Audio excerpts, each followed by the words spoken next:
최첨단 기술과 의학의 발달로 우리는 기생충이란 단어를 잊고 살았다. 하지만 박멸된 줄로만 알았던 기생충은 더욱더 강력해진 모습으로 우리 곁에 함께하고 있다.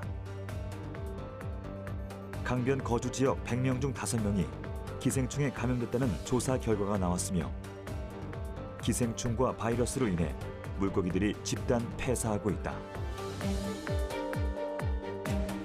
그뿐만이 아니다. 1급수에 사는 물고기 10마리 중 9마리에서 암을 유발하는 기생충이 무더기로 발견됐다. 기생충 감염의 안전지대는 없습니다. 우리가 생각하는 기생충은 회충, 구충 이런 것만 있는 게 아니고 굉장히 많은 기생충 종류들이 있습니다. 지구온난화로 기생충은 더욱 기승을 부리고 있고 이동수단의 발달은 더 이상 기생충의 안전지대가 없음을 경고하고 있다. 해외에 나가서 사람이 굉장히 많이 이제 교류가 있으니까요. 해외에 나가서 걸려 들어오는 기생충도 있는데 이제 한 가지만 예를 들자면은 포충이라는 것이 있습니다. 현존하는 생물 종의 약 40%가량이 기생 생물인 것으로 추정되고 있다. 기생충은 현재 그리고 미래에도 우리 곁을 떠나지 않을 것이다. 인류의 역사와 함께 해온 기생충. 대결에서 공생까지.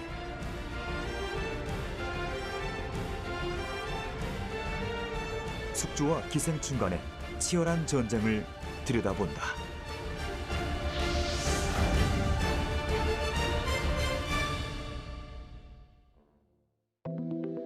기생충은 다른 종의 생물에 기생하며 영양분을 빼앗아 성장하는 생물을 의미한다. 기생충 가운데는 사람의 소화기 속에 살면서 해를 끼치는 해충도 있다. 기생생물은 수세기 동안 예술, 사회, 역사에 있어 인류에게 많은 영향을 끼쳐왔다. 천재 음악가로 알려진 모차르트는 기생충에 감염된 설익은 돼지고기를 먹고 사망했으며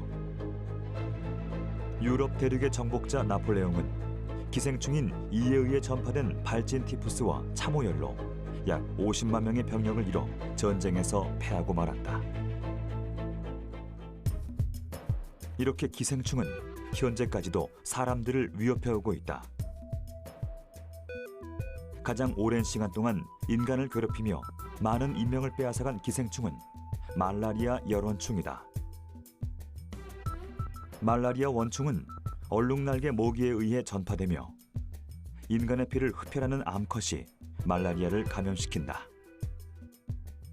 예전도 그렇고 지금도 그렇고 가장 기생충으로 많이 사망한 질병으로서는 말라리아를 들 수 있겠습니다. 그래서 현재도 말라리아 감염 인구가 전 세계적으로 굉장히 많이 있고요. 1년에 대략 100만 명 이상이 이 말라리아로 인해서 사망을 한다고 보시면 되겠습니다. 말라리아가 극성을 부리게 된 것은 기후의 변화, 농경의 시작 등 다양한 원인들이 있다. 하지만 말라리아의 재앙은 15세기 유럽의 대항해 시대와 함께 시작됐다. 말라리아가 유행하던 서아프리카 원주민들을 유럽으로 옮기는 과정에서 말라리아도 함께 이동했다. 노예를 통해 산업이 발달된 곳에서는 어김없이 말라리아가 유행했다. 얼룩날개 모기가 동물성 단백질을 섭취하기 위해 흡혈을 할 때 모기의 침샘에 있던 포자 소체가 사람의 몸으로 들어가게 된다. 혈류를 따라 순환하던 포자 소체는 간세포에 들어가 분열을 시작하고 간세포를 파괴한 다음 끊임없이 무성생식을 하며 적혈구를 파괴하고 많은 양의 독소를 배출한다. 그 후 감염자가 또다시 얼룩날개 모기에 물리면 원충이 모기로 옮겨가 몸에서 유성생식을 한다. 즉 사람이 중간 숙주, 모기가 최종 숙주가 되는 것이다. 말라리아는 지역의 기후에 따라 4가지로 나뉘는데 그 중에서 열대지방의 말라리아 원충인 열대열원충은 사람의 신체에 치명적인 영향을 미친다. 아프리카나 대열대 지역에 있는 건데요.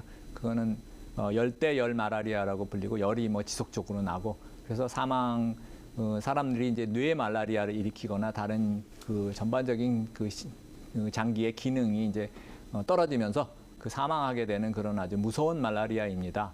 우리가 국제적인 교류가 굉장히 많지 않습니까? 여행도 가고 사업을 하고 그 어디 구경도 가고 여러 가지 이유로요. 그럴 때 해외에서 걸려서 이제 한국으로 들어오는 그런 이제 유입 말라리아가 계속 많이 있습니다. 온대성 기후인 우리나라는 3일열 말라리아가 유행하며 세종 2년 대비가 3일열 말라리아로 사망하기도 했다. 열대 지방의 말라리아에 비해 증세가 약하게 나타나는 3일열 말라리아는 우리나라에서 자취를 감추는 듯 했으나 1990년대 휴전선 인근에서 군인이 감염된 것을 시작으로 또다시 나타나고 있다. 해마다 해외 여행자는 늘어나고 있는 추세다. 열대 지방에서 말라리아 열대 열원충이 실려올 가능성이 높아지고 있다. 또한 지구 온난화로 인해 말라리아의 발생 지역이 확대되고 있어 말라리아의 피해를 예의주시해야 한다.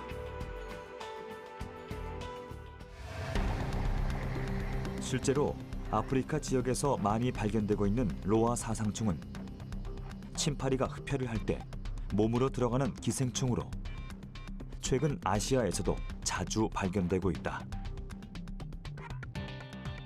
로아 사상충은 수술로 제거할 수밖에 없어 조기 발견이 매우 중요하고 최악의 경우에는 실명까지 유발할 수 있다.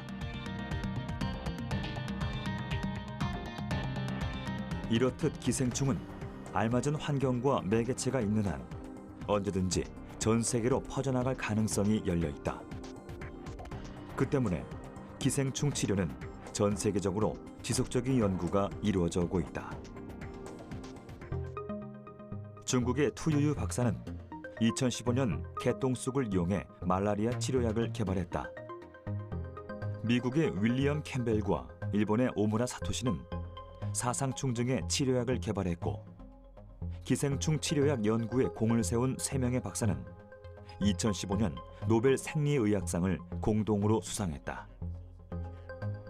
이처럼 인류는 기생생물과의 대결을 통해 발전을 거듭해 나가고 있다.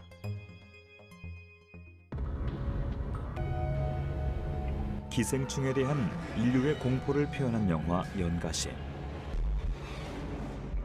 인간을 조종해 익사시키는 변종 연가시에 대한 이야기로 기생충이 인간을 해할 수 있는지에 대한 의문을 던졌다. 사망자들 역학 조사 시작했습니까?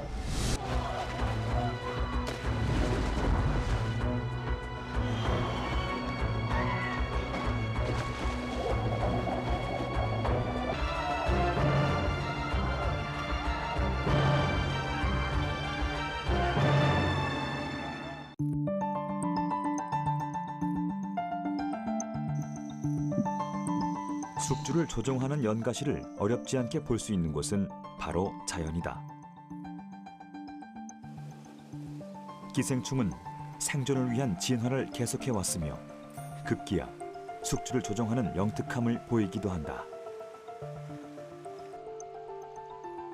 곤충들에게 포악한 포식자로 알려져 있는 사마귀는 보이는 대로 곤충들을 모두 잡아먹으며 심지어 짝짓기 후엔 수컷을 잡아먹는다. 또한 그 양분으로 뱃속에서 알을 키워내기도 한다.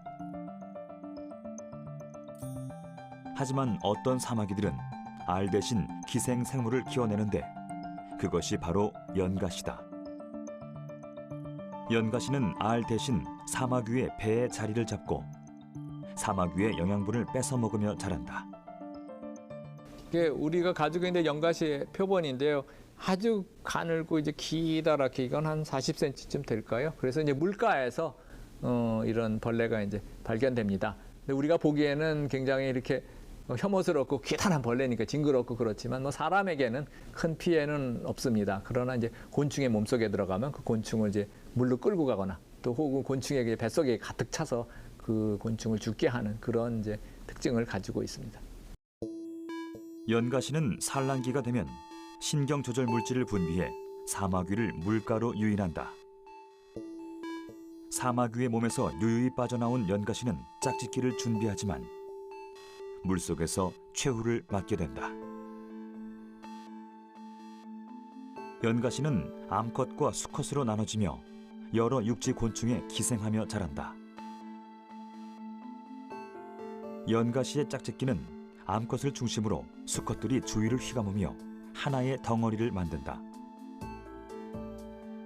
끝이 갈고리 모양으로 생긴 것이 수컷, 둥근 것은 암컷으로 구분한다.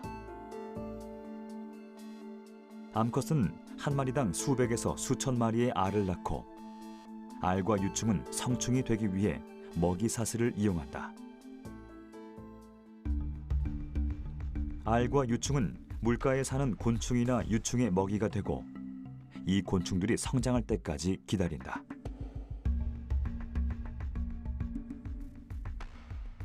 그 후 변태 과정을 겪은 곤충이 육지의 육식 곤충의 먹이가 되면 이때 육식 곤충의 몸속으로 들어가 내장 기관에 자리를 잡고 자라게 되는 것이다. 곤충이 아닌 사람을 움직이는 기생충은 메디나충으로 이집트의 미라에서 발견될 정도로 오랜 시간 인류를 괴롭혀온 기생충이다. 메디나충이 사람의 행동에 영향을 끼치는 것은 아프리카 지역에서 볼 수 있다. 수도 시설이 발달되지 않은 지역에선 메디나충에 노출되기가 쉽고 오염된 물을 마실 경우 메디나충에 감염될 확률이 매우 높아진다. 또한 사람의 몸속으로 들어간 메디나충은 1년 정도 사람의 몸에서 기생을 하게 되는데 이때 사람들은 쉽게 알아채지 못한다. 문제는 사람의 몸에서 알을 품게 된 메디나충이 알을 낳기 위해 밖으로 빠져나올 때 시작된다. 사람의 다리 쪽으로 이동하는 메디나충은 탈출을 하기 위해 통증과 가려움증을 이용해 숙주를 움직이게 한다.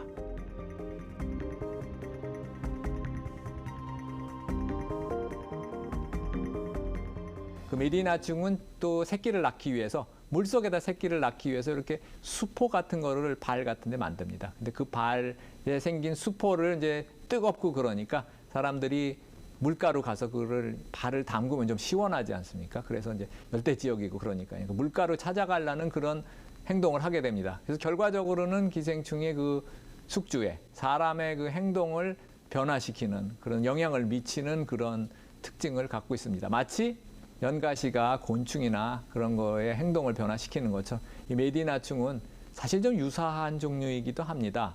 네, 종류는 뭐 엄연히 다른 거지만 그래서 사람의 행동을 그런 변화시킬 수 있는 그런 특성을 가지고 있습니다. 물벼룩으로 전염되는 메디나충은 아직까지 우리나라에서는 발병한 사례가 없지만 약수를 즐겨 마시는 우리나라 사람들에게 조심해야 할 기생충이 있다. 바로 스파르가눔이다. 주로 뱀 혹은 개구리의 살이나 껍질 속에 기생하는데 유충에 오염된 물을 마시면 사람이 감염된다. 스파르가눔 같은 경우에는 제일 예전에 많이 걸렸던 것은 이제 뱀, 개구리 등을 좀 덜 익혀서 먹을 때 이때 많이 걸렸습니다. 그래서 뱀이나 개구리 내에 있던 이 스파르가눔이 인체에 덜 익혀서 먹게 되면은 인체 내에서 죽질 않고 계속 살아서 조직을 파고 다니면서 이제 증상을 일으키는 거죠. 그게 한 가지가 있고요. 두 번째는 물벼룩이 포함된 산의 개울물이나 약수 같은 거를 먹었을 때 이제 감염된 물벼룩이죠. 먹어서 마셨을 때 걸릴 수가 있습니다. 우리나라의 약수 중 약 4%가 스파르가눔의 유충에 오염됐다는 보고가 있다. 스파르가눔의 최종 숙주는 사람이 아닌 개나 고양이다. 사람의 몸은 스파르가눔이 기생하기 좋지 못한 환경으로 사람의 몸속에 들어온 스파르가눔은 제대로 자라지 못한다. 초기에는 자각 증상이 없지만 몸속에서 자라게 되면 병증을 유발하게 된다. 우리 몸속의 곳곳을 돌아다니며 병을 유발시키는 스파르가놈은 척추와 뇌에도 침입해 하반신 마비, 뇌 손상 등을 일으킨다. 무엇보다 외과적 적출술이 유일한 치료법이기 때문에 몸에 이상이 있을 시 빠른 조치를 해야 한다.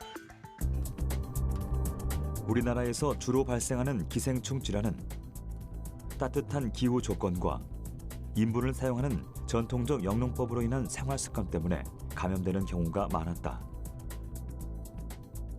고 병리학자들의 연구에 따르면 고고학 유산에서도 회충, 편충, 간흡충 같은 기생충의 충란들이 발견되고 있다.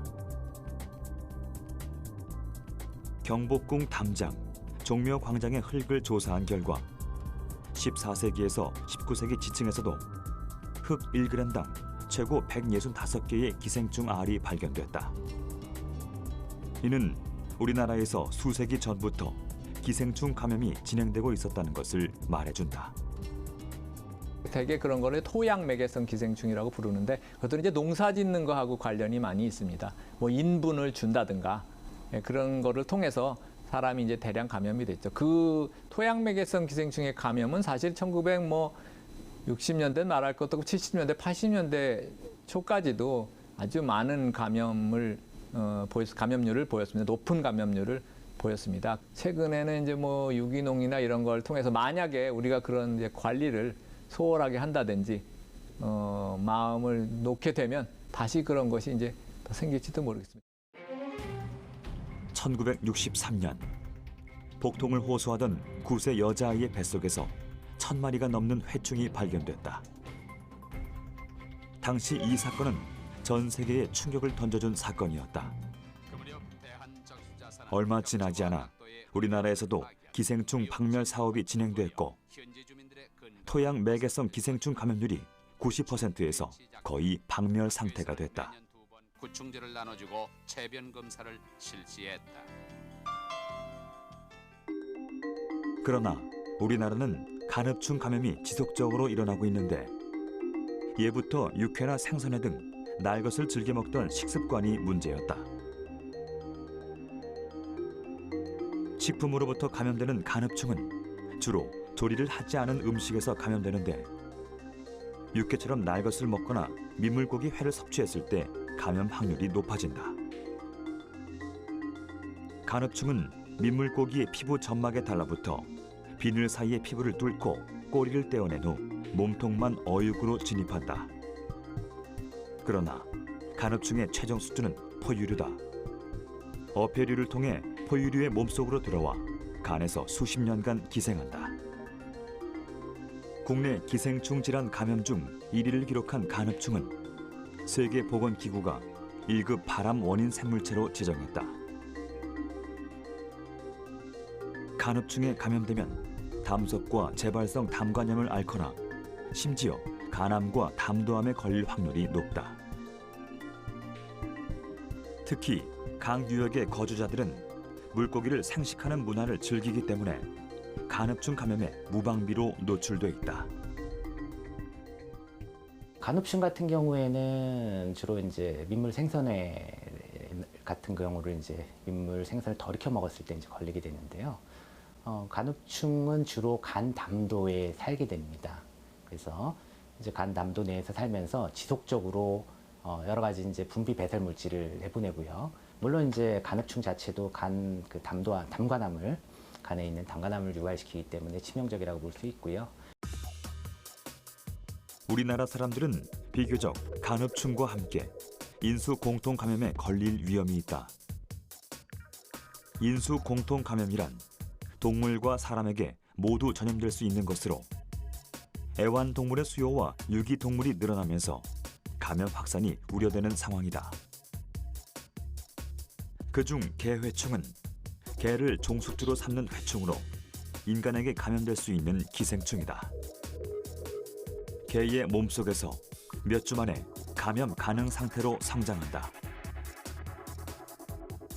개회충에 감염된 개는 성장 속도가 느리고 배가 볼록해지며 심할 경우 췌장관의 막힘, 복막염 등으로 죽음에 이를 수 있고 모태에서부터 개회충에 감염된 강아지 또한 폐렴 증세를 보이다가 2, 3일 만에 죽음에 이를 수 있다. 개회충은 사람에게도 감염이 되는데 개회충이 있는 개의 배변을 건드리거나 육회, 소의 생간을 먹으면 감염될 수 있다. 사람이 감염되면 개회충 알이 소장 내에서 부화하고 장벽을 뚫고 체내 여러 곳을 이동하는데 눈으로 들어가면 자칫 실명까지 이르게 한다. 경우에 따라서 이제 사람이 중간에 끼게 되면 사람도 이제 감염이 되는 거죠. 그래서 이제 사람에만 있는 거는 많이 우리가 없앤 반면에 그런 기생충들은 그냥 그 동물이 있기 때문에 우리 주변에 동물이 가축이 있고 또 야생 동물이 있고 그런 거가 있기 때문에 그 기생충이 유지되고 있습니다. 그래서 과거에는 이제 사람 자체에만 있는 게 많았지만 지금은 전체적인 이제 빈도는 줄었지만 상대적으로 그런 인수 공통 감염증이 늘어나고 있습니다. 얼마 전 미국에서는 키싱버그로 인한 소동이 벌어졌다. 키싱버그는 미국의 28개 주에 번졌고 신종 에이즈라 불릴 정도로 큰 공포를 불러왔다. 키싱버그는 사람을 흡혈하면서 그 자리에 배설물을 남기는데 이때 크루스 파동 편모충도 함께 배출한다. 물린 곳을 긁어서 피부가 손상되면 손상된 피부를 통해 원충이 몸속으로 침입하게 된다.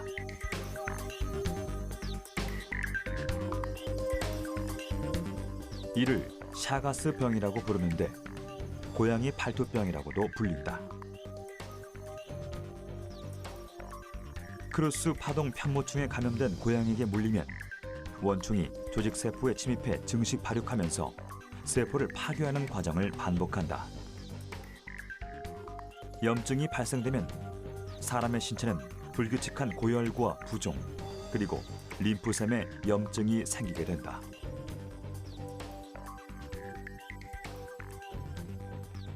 국내의 애완동물 사육 인구가 급증하면서 애완동물의 수입 또한 점차적으로 늘어나고 있고 전문가들은 이러한 현상에 우려의 목소리를 높이고 있다. 대중교통 발달로 인해서 사람들이 이제 감염이 거기서 돼서 들어오는 경우들이 많이 있고요. 물론 이제 기생충 종류에 따라 틀리긴 하지만은 국내에 이런 중간 숙주라든지 벡터가 존재를 한다면 국내에도 사이클이 도는 것은 가능은 합니다.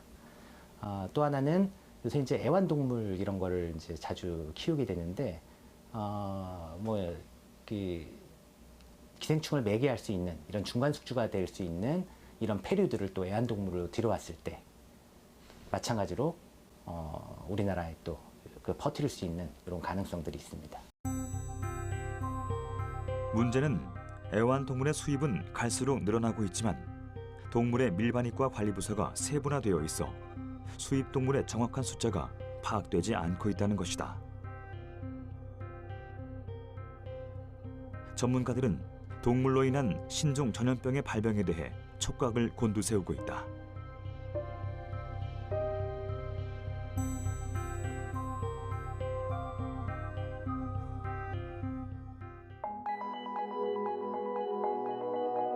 지구상에 감염 가능한 기생충은 수백 종. 더불어 언제 신종 기생충이 등장해 숙주를 공격할지 모르는 상황이다. 하지만 숙주들 또한 기생생물과 외부의 유해물질의 공격에 맞서기 위한 갖은 노력과 진화를 해오고 있다. 동물들의 생활 습관은 사실 기생충이나 외부 유해물질에 대한 대응책인 경우가 많다. 하마가 수시로 물속에 몸을 담그고 진흙에 몸을 비비는 것은 유해물질을 떨어뜨리기 위한 행동이며 서로 털을 골라주는 원숭이의 행동 또한 벼룩 같은 체외 기생충을 쫓기 위한 생존 전략이다. 진드기가 물면은 우리가 아프고 병이 난다는 것들을 예전부터 알았습니다. 그래서 우리 인류들은 이 같은 것들을 이제 과거부터 이제 잡아왔고 실제 동물들이 서로 털을 고르고 이 같은 것들을 잡아주는 게 있습니다. 그리고 어떤 생활 습관의 변화라든가 그런 것들을 통해서 기생충들을 이제 피하고 있다. 얼룩말의 무늬를 보면 숙주들이 유해 물질의 공격으로부터 벗어나기 위해 유전자까지 변형시킨다는 것을 알 수 있다.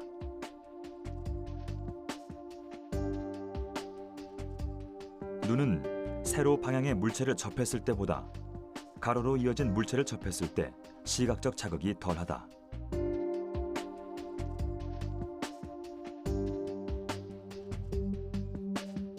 영국의 한 논문에 따르면 기생충을 옮기는 흡혈파리인 채채파리는 줄무늬 패턴보다 단일색의 목표물을 더 선호한다는 연구 결과를 얻었다고 한다.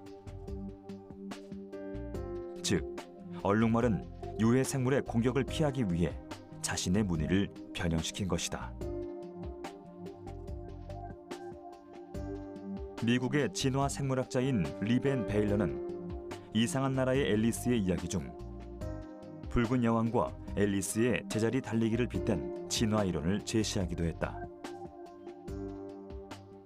한 종이 진화할 때 다른 종과 주변 환경 역시 진화하기 때문에 뒤처지지 않으려면 끊임없이 발전해야 한다는 이론입니다. 즉 아무것도 하지 않으면 원상태를 지킨 것은 고사하고 뒤로 밀려나 멸종하고 만다는 것입니다. 기생충과 그 기생충으로부터 살아남기 위한 숙주의 대응이 바로 진화의 원동력이라는 것입니다. 숙주는 유전자를 무한 복제하는 무성 생식보다 유성 생식으로 폭넓은 유전적 다양성을 이뤄낸다. 짝짓기를 통해 얻은 유전적 다양성은 외부의 공격에 대항하는 대응책인 셈이다.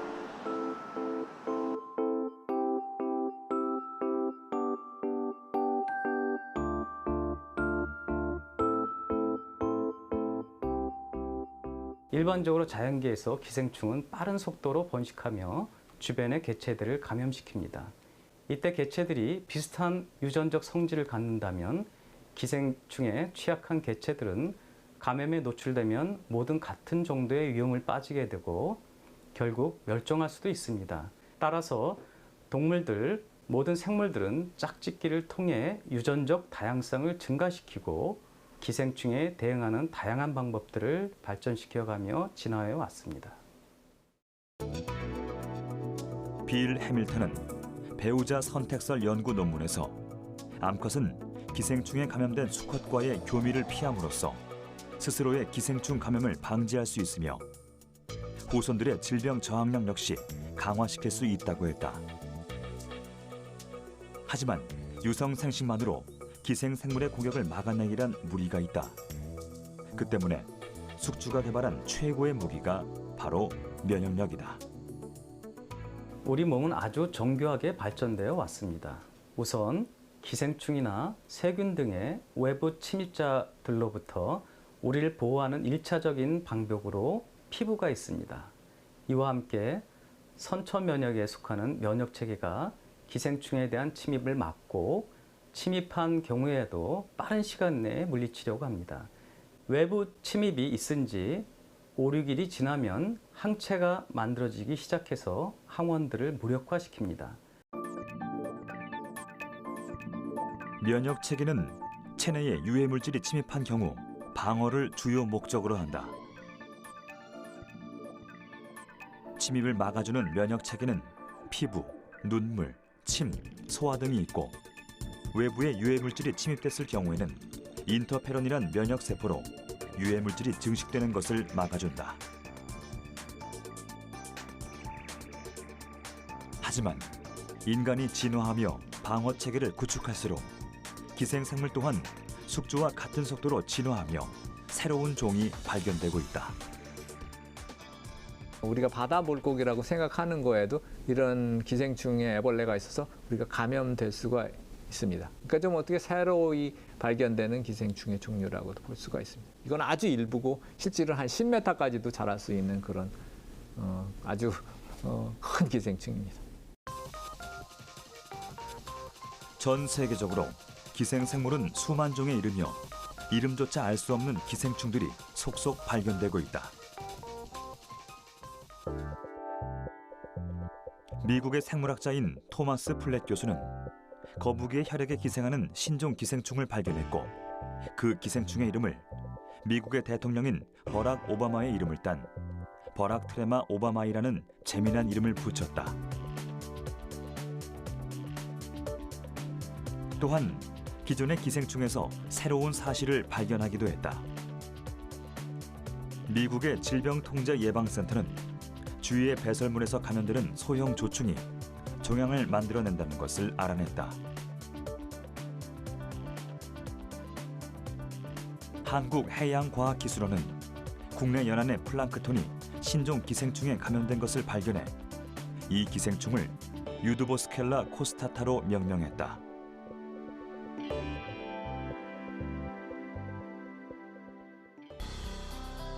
기생충은 끊임없이 새로운 종이 발견되고 있다.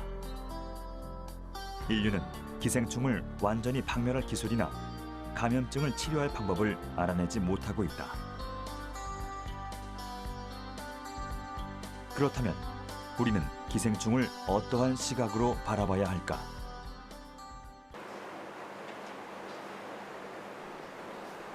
전라남도 곡성의 한 축사.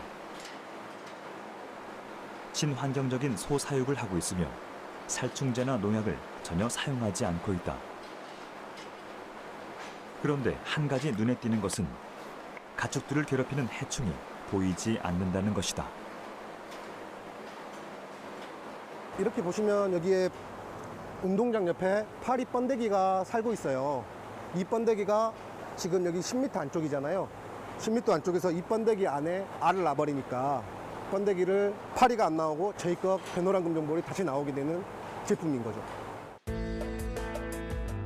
파리 번데기가 있는 10m 이내에 이 주머니를 달아주면 기생충과 유해물질의 매개체인 파리가 방제된다는 것이다.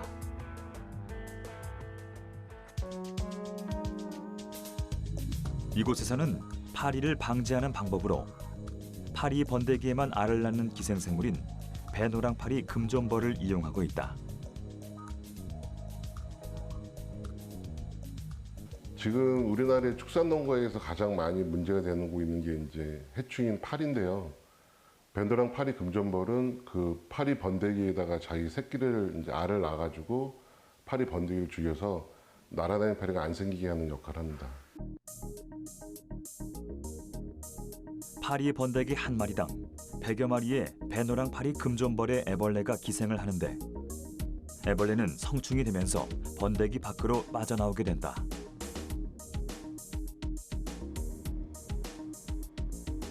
배노랑파리 금존벌은 2, 3주가량 생존하면서 퇴비와 축산 분뇨 속에 있는 파리 번데기를 추적해 또다시 자신의 알을 기생시킨다.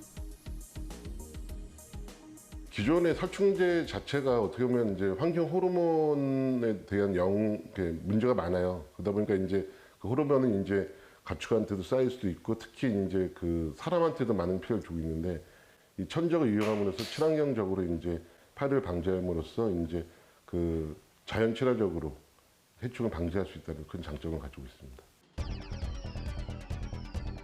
고양이의 분변을 통한 직접적인 낭포낭의 유입과 감염되어 있는 익히지 않은 육류 등의 섭취를 통해 감염되는 톡소포자충을 활용해 인간의 병을 치료하는 연구도 진행되고 있다. 톡소포자충은 핵이 있는 모든 세포에 들어갈 수 있는 원충입니다. 이 원충은 사람뿐만이 아니라 동물도 감염이 될 수 있기 때문에 그 인수공통 감염증을 일으키고 있고요. 또 사람한테 감염 시 정상인한테서는 특별한 문제를 일으키지 않지만 면역이 억제된 상황에 있어서는 심각한 톡소포자충증을 일으킬 수 있는 병원체가 되겠습니다. 서울대학교 신은희 교수 연구팀은 톡소포자충을 치매 연구에 활용하기 위해 유전자 조작을 통해 실험용 치매쥐를 만들었다. 그리고 치매쥐에 톡소포자충을 감염시켜 학습 능력과 기억력의 변화에 대한 연구를 진행하고 있다.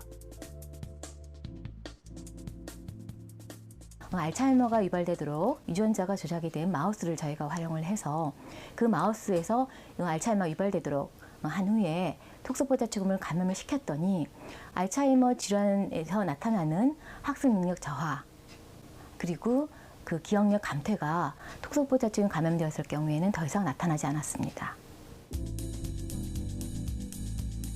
톡소포자충에 감염된 치매쥐는 일반 치매쥐에 비해 기억력 지속 능력 테스트에서 시간을 약 50% 절약했다. 또한 치매를 유발하는 독성 단백질이 줄어든 것을 확인할 수 있었다. 이 기생충에 감염이 되면 우리 몸속에 세포성 면역 반응이 굉장히 활성화가 됩니다.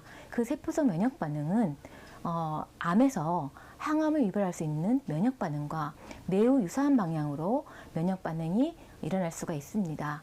저희는 그러한 면역 반응의 특징을 암을 억제할 수 있는 부분에 적용하고자 저희는 연구를 진행하였습니다. 연구진은 기생충을 항암 치료에 사용, 톡소포자충을 감염시키거나 톡소포자충을 갈아서 만든 용해물을 이용할 경우 암 조직이 줄어든다는 결과를 얻었으며 앞으로 다양한 연구에 기생충을 활용할 예정이다.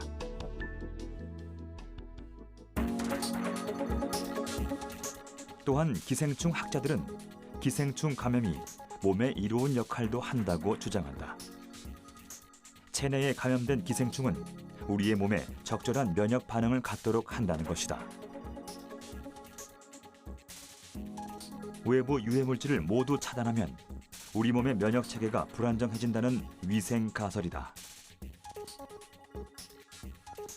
이로 인해 우리의 몸이 작은 자극에도 지나치게 반응하며 선진국형 질환으로 불리는 아토피, 크론병 등이 발병된다는 것이다. 그런데 하면은 어렸을 때 예를 들면 여러 가지 기생충 질환에 많이 걸렸을 때 더 심각한 이제 아토피나 알러지 질환들이 성인이 됐을 때 훨씬 좀 떨어지더라 하는 이런 보고도 있고요. 일부 기생충들은 또 사람한테 이로운 이런 역할을 하고 있기 때문에 이런 이로운 역할을 하는 기생충들은 또 적극적으로 우리 학자들이 발굴해서 질환 치료에 또 사용을 하면 좋겠습니다. 이 세상은 기생생물과 비기생생물로 나뉘어 수세기 동안 보이지 않는 전쟁을 해왔다. 인류의 역사는 기생생물과 숙주가 만들어간 이야기라고 해도 과언이 아니다. 기생충을 더러운 버러지로 치부하기엔 그들의 삶은 우리와 너무나 밀접하며 오랜 시간 지속돼 왔다. 이제 우리는 기생충을 박멸의 대상이 아닌 진화의 파트너로 바라봐야 할 때가 온 것이다.